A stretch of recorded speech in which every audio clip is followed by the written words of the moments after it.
ত্রিপুরা মধ্যশিক্ষা পর্ষদ পরিচালিত বছর বাঁচাও পরীক্ষা শুরু হয়েছে 29 জুলাই থেকে, শেষ হবে 6 আগস্ট। বৃহস্পতিবারও মাধ্যমিক উচ্চ মাধ্যমিকের বছর বাঁচাও পরীক্ষা ছিল।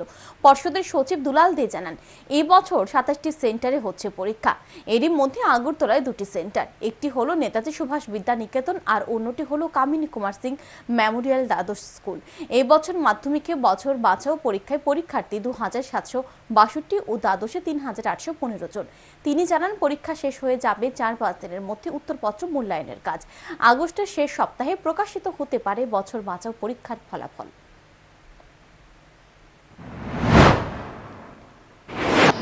পরীক্ষা 6 তারিখ শেষ হচ্ছে। পরীক্ষা শেষ হওয়ার পর তারপর শুরু হবে মূল্যায়ন। আমরা মোটামুটি ঠিক করেছি 16 আগস্ট থেকে মূল্যায়ন শুরু হবে। আশা করছি 4-5 দিনের মধ্যে বছর বাঁচাও অ্যান্সার স্ক্রিপ্টের মূল্যায়ন শেষ হবে। আর অগাস্টের শেষ সপ্তাহ নাগাদ আমরা রেজাল্টও বের করে নিতে পারবো।